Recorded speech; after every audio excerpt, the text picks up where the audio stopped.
Welcome to the 15th annual induction for the Shrewsbury High School chapter of Tri-M. These music students have been carefully selected on the basis of scholarship, character, leadership, and community. Will the officers please step forward?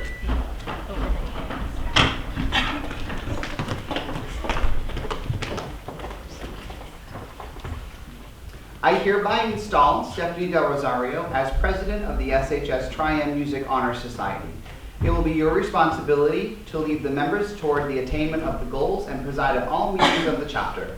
Along with your fellow officers, you will hold an election to appoint new officers to preside the following year. I, Stephanie Del Rosario, accept the responsibilities of president. I, Amoy Lynn, accept the responsibilities. We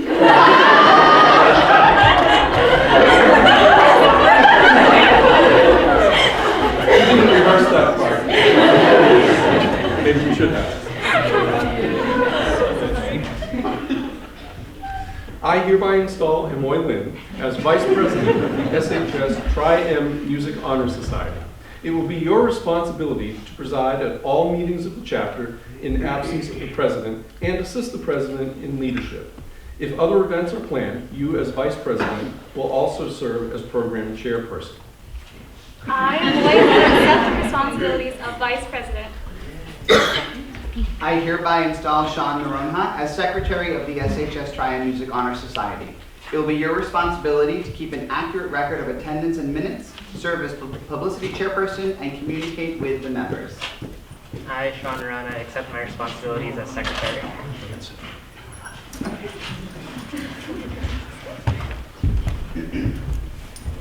I hereby install Hannah Wang as Treasurer of the SHS Tri-M Music Honor Society. It will be your responsibility to keep an accurate record of all monies received and dispersed. I, Hannah Huang, accept my responsibilities as Treasurer.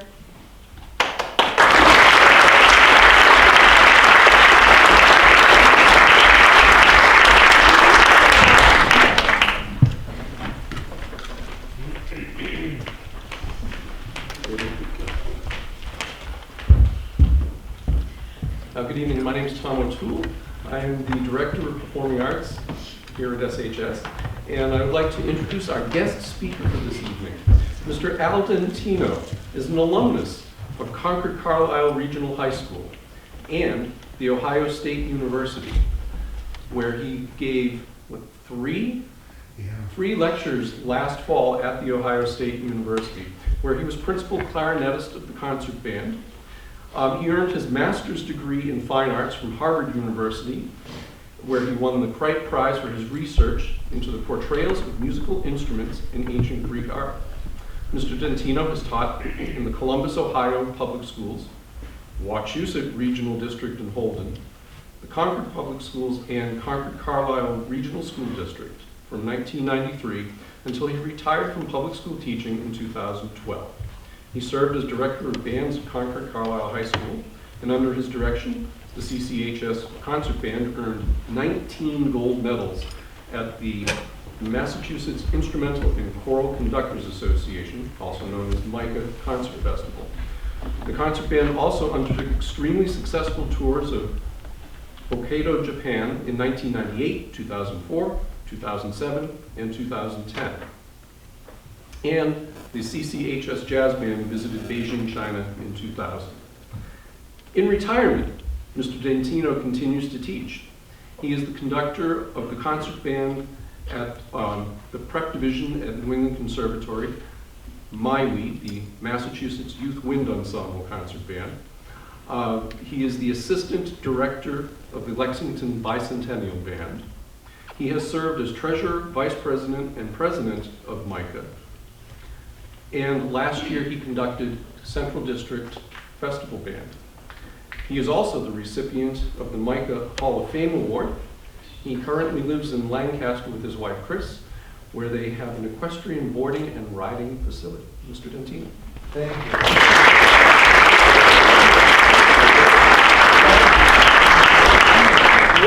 What an absolute pleasure. Tom, what a big house. This is terrific. Is this normal? Yes.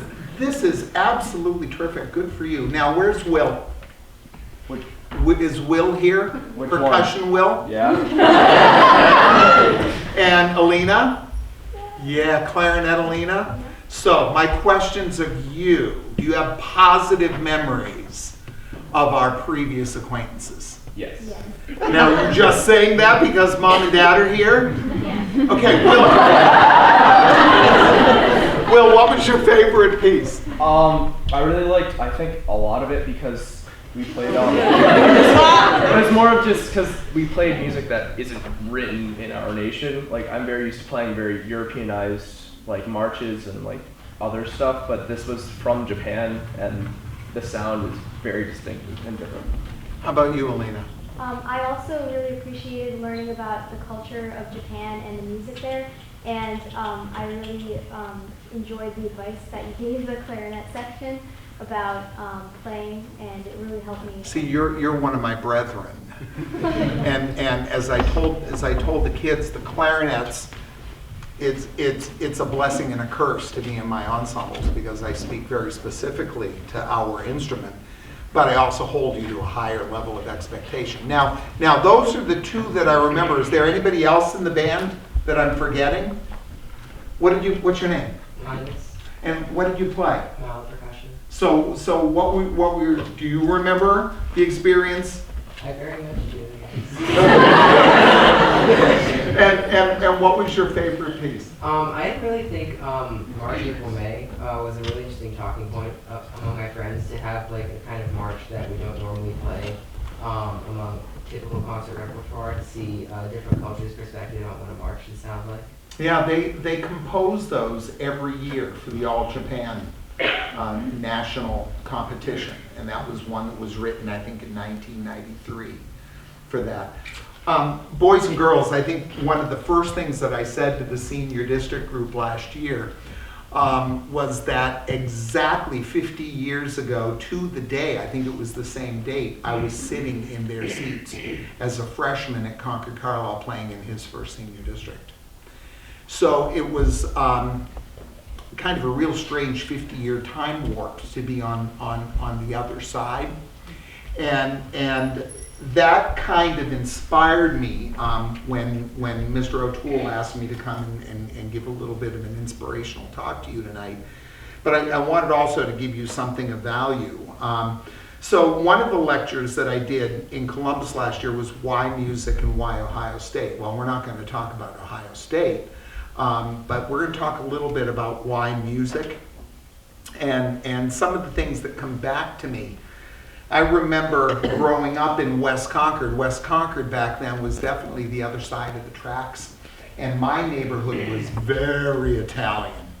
Very, very Italian. I think everybody on Harrington Avenue was Italian, which made it great when you were playing with the kids after school. You just went to whoever's house, whoever's mom was having the best supper, you know.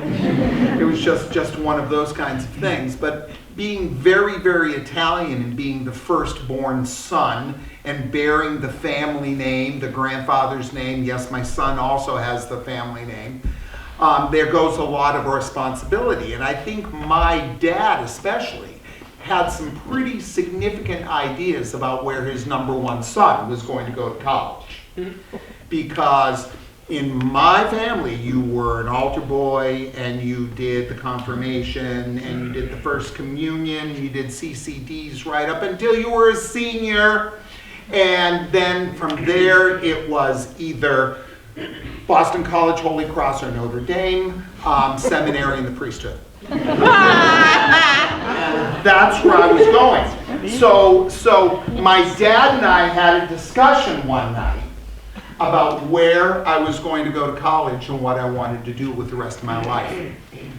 I was very, very, very fortunate in my life. And my experiences have shown me maybe 1 out of every 20 kids knows what they're going to want to do with the rest of their life when they graduate from high school.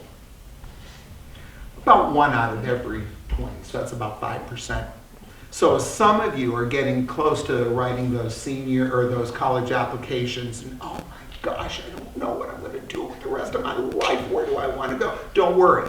95% of you don't know where you're going to go and what you want to do with the rest of your life. But I was fortunate I had a very, very, very terrific, wonderful band director at Concord Carlisle. His name was Bill Hammond. He's a French horn player. Unbelievable, motivating, young, hardworking, really turned our program around. And I knew by the end of my sophomore year what I wanted to do with the rest of my life. And I not only wanted to be a musician, but I wanted to be a music educator. It was very clear. That makes things a little bit easier when it comes time to applying for where you might want to matriculate for the next 4 years to learn how to do that. So when I sat down with Bill, with Mr. Hammond, and said, well, where should I do that? He thought of 2 places right off the bat. He said, you should go to the Ohio State University or Florida State University down in Tallahassee. He thought, of course he was a little biased, he was a Buckeye himself, but he thought that those 2 places had the best opportunities to learn and grow as a young music educator. So that shaped pretty much where I was aiming to go. And I remember back then I applied to Lowell State University, which is now UMass Lowell, UMass Amherst, Carnegie Mellon, and the Ohio State University. Only 4 schools. Mr. O'Toole and I were talking about that today. Kids now apply for what, 15? Yeah. And we were discussing about why that happens. My folks never would have been able to afford to do all of those. But Mr. O'Toole was thinking that maybe with the cut and paste and copy and send them out online, it's a lot easier than we were doing it this way, and not even typewriting. We're handwriting all of those. But off to Ohio State I went, and this is where I just want to give you a little bit of information tonight. I certainly hope that you're going to sing or play or in some way pursue music beyond your senior year at Shrewsbury High School. You've all demonstrated to the powers that be your commitment to the discipline. There's a reason why you're here in this room. There's a reason why the 3 of you were in the district band last year, because you're pretty good at what you do. You're pretty passionate about what you do. That doesn't mean that you all have to be a professional at it, but that does mean that if you leave your instrument in your box or you never sing again except in the church choir after you leave this place, there's going to be a piece of you that's going to be pretty empty for the rest of your life. So many times over the course of my career, parents have asked me, how can my kid do music at university? Well, it ends up being pretty simple. And, you know, I tell the parents that there are basically 5 different ways that your kid can do music at university. You can be a music major. You can be a music minor. You can go major in astrophysics and play in the concert band or sing in the choir. You can do all of those things. And my experience has shown me, and you're not going to find this in a book, and Tom, I'll send you a document that I wrote up. And you should use it as discussions with other kids or with other faculty members and add your own spin to it.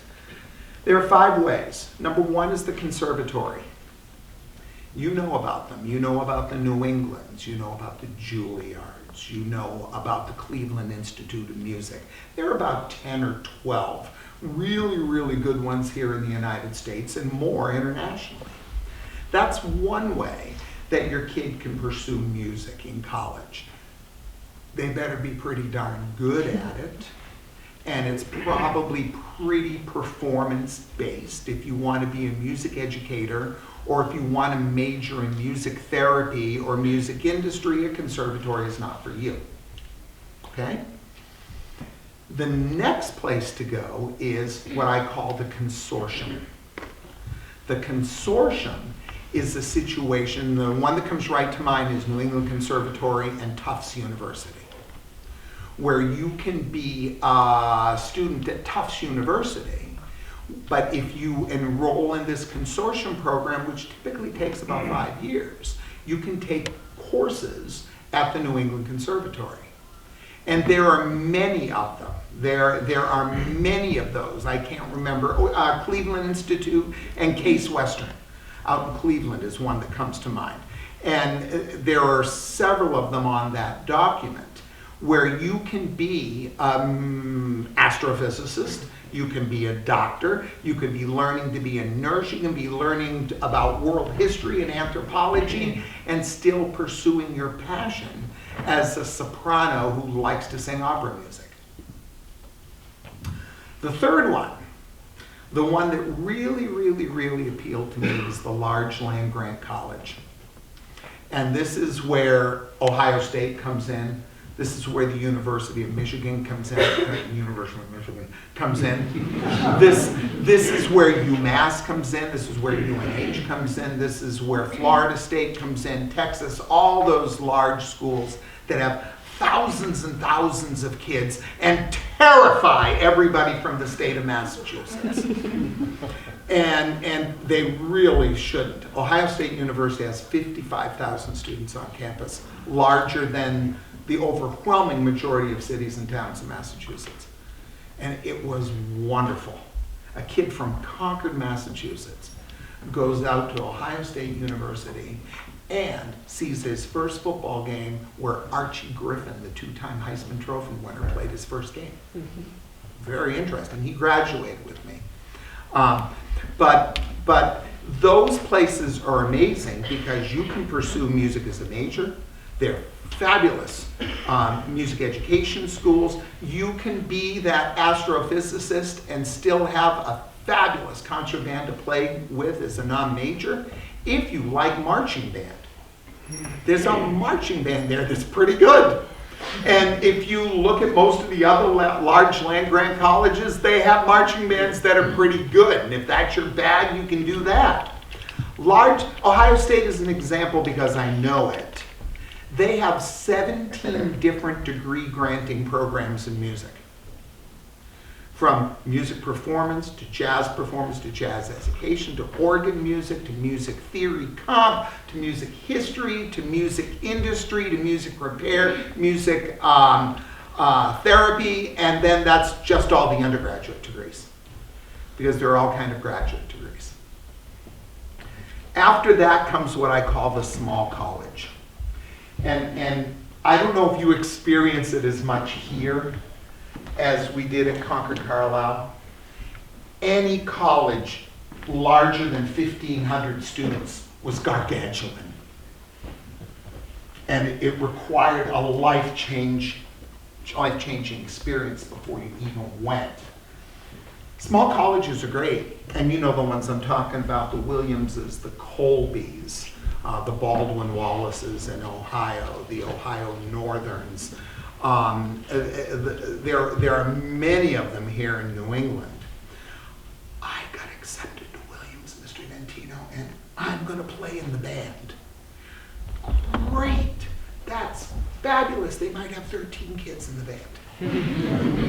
And the instrumentation isn't going to be anything at all what you know of instrumentation here at this school. Okay, and I'm picking on Williams, and I really shouldn't do that because I don't know exactly. But I know that those 5 colleges out in Western Massachusetts get together for their band. And they don't have a clarinet teacher that is at that school full time. Goes to one school one day, one school the next day, one school the next day. So I've had many kids that have gone off to small colleges and have enrolled in their ensembles and come back and have told me that they've withdrawn because the experience was not as good as what they had at Concord Carlisle. And that's to be expected. So when you start thinking about applying to those things, make sure that you consider that when you apply to the small schools. The final one, and I only use it because of where we live, and that's called the Ivy League schools. Because at Concord Carlisle, if you didn't get into Ivy or MIT, you were a nobody. And I remember being accepted early to the Ohio State University. And that was 50 years ago, before being accepted early was cool. And before being accepted early was you better do it or else you're not cool. One of those kinds of things. So I have my letter. It says December 16th on it. I knew where I was going to college on December 16th. I didn't know that I was in the School of Music yet. I still had to take an audition. But I knew that I was in the school. Oh, Al, I hear you know where you're going to school. Where are you going to school? I'm going to Ohio State. Oh, that's nice. So I have to talk about the Ivies here because the Ivies are so really, really ingrained into our culture. How many of you have been to a Harvard football game? Has anybody been to a Harvard football game? Have you seen the band? Okay. Somebody can say also, Mr. Dentino, have you been to a Stanford football game? Have you seen the band? Okay, it's the same. It's the same shtick. Cornell's a little bit better. Dartmouth, Brown, okay. Yale is pretty good. Yale's got a pretty strong music program. They've got a pretty strong music education program. And some people will say that Brown is pretty good. Some people will say that if you go to one of the Ivy schools, chances are you're going there to do something other than music. The performing groups at Harvard are really pretty good. The orchestra there is very good. The band is very good. The jazz band is very good. I really miss Tom at Harvard. Tom was just the anchor of that program. And even though the shtick was interesting when he still had it, they were still good on the field. They were great. So that's, you know, those are Al Dentino's. Like I said, you won't see those in any kind of book. But it's something that every single one of you should be thinking about. The greatest trombone player we ever had at Concord Carlisle, Jessie Knock, I remember her to this day. Fantastic trombone player. She played Graduation. The instrument went in her trombone case and she never took it out again. And that's a tragedy. That is an absolute tragedy. Of course, I'm speaking from an instrumental point. It can be vocal the same. You've got to try to preserve those spaces because they are who you are. For me, I've retired now. I've been out for 7 years, and I get to do all these great things that I was never able to do while I was teaching that still involve music, which is a lot of fun. My Japanese projects are huge right now. There are great things going on. I get to teach private lessons again. For 35 years, I put playing my clarinet in a little box and put it on a shelf in my office. And I knew that once I stopped teaching, I was going to be able to take that box, open it up, and start playing my clarinet again, which I'm doing. But it's such an important part of your life that it would be a real shame if you didn't think about how you might continue it beyond this place. Okay? So promise me that you'll do that, and I will promise to send Mr. O'Toole a 4-page document that kind of outlines that and lists some colleges that are examples of each of those 5 levels. And if any of you want that, I give him my permission to share that with you as just a starter for discussions with your guidance counselors or with mom and dad. And I'll hang around for the reception in case any of you have some questions. Okay? How's that?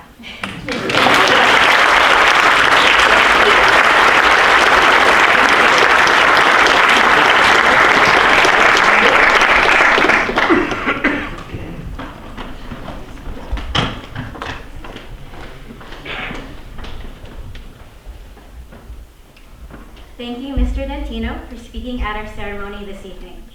Tonight, we will formally induct a number of students who have met the necessary tri-M criteria and accepted invitations to become active members of the Tri-M Music Honor Society. My fellow officers will now provide you some history on how the Tri-M name was derived. The original name of the Honor Society was Modern Music Masters. The first letter M signifies modern, that which is new in any age. It is only in looking back that descriptions such as old, classical, or romantic are given to those art forms that have been accepted as modern. The second letter M signifies music.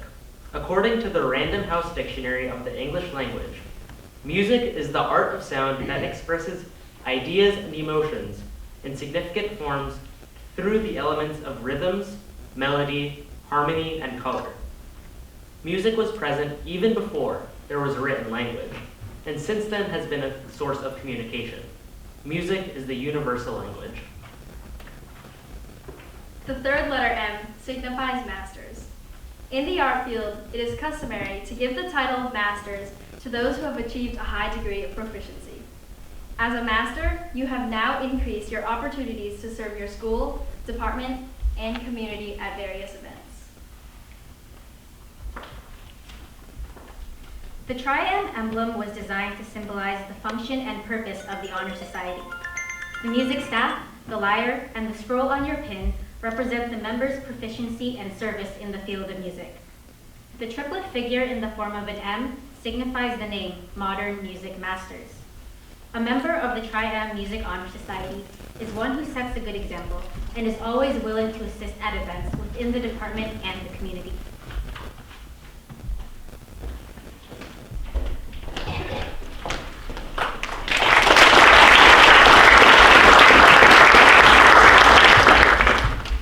Will all the candidates please rise and repeat the pledge?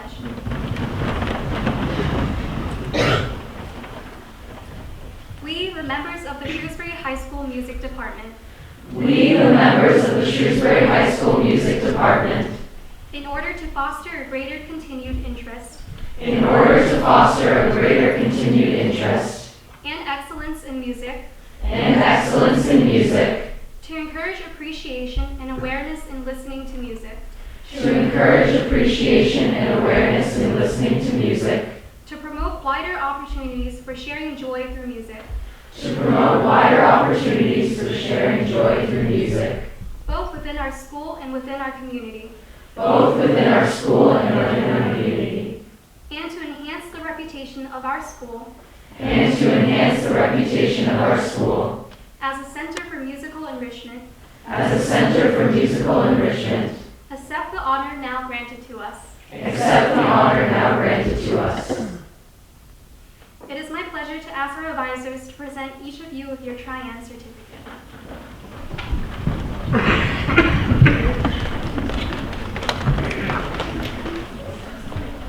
As I read your name, please come forward. Linus Adler.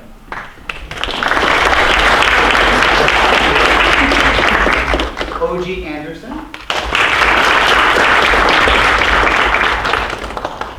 Ratna Arun.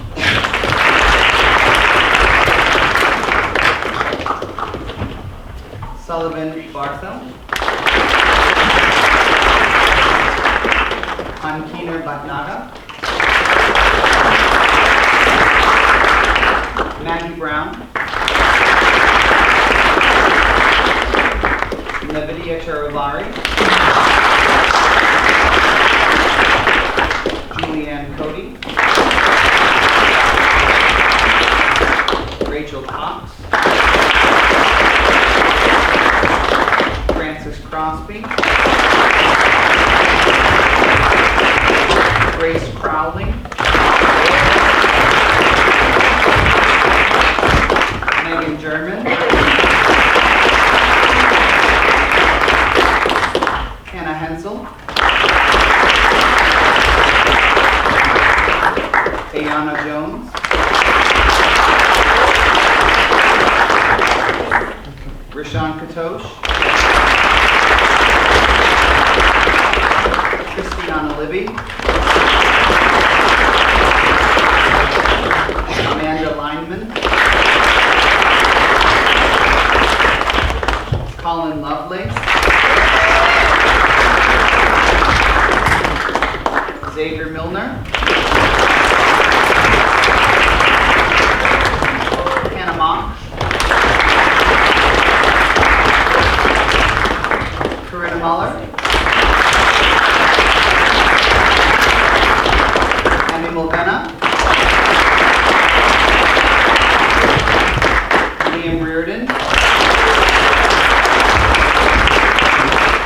Leah Ryder,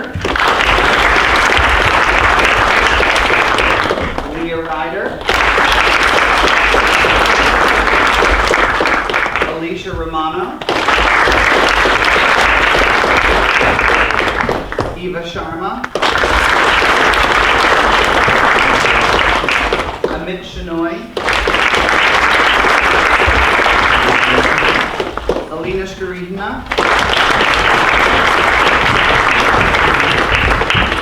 Daniel Stamaris,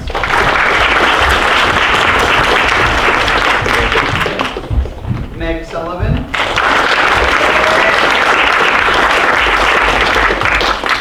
Gianna Tata,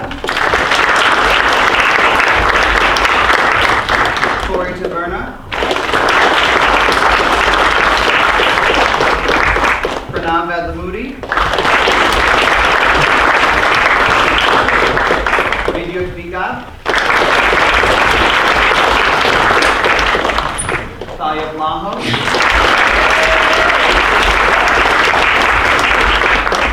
Samuel Walsh,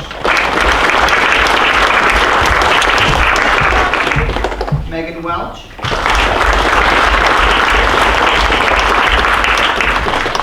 Hannah Weldon,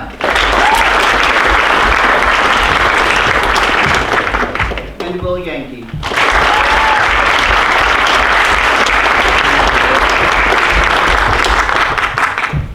We officially congratulate and welcome you as new members of the Shrewsbury High School Triumph Music Honor Society. You may take great pride in this achievement, which unites you with thousands of other student members throughout the world. May you continue to demonstrate the value of music in your life and share your gift with your school and community.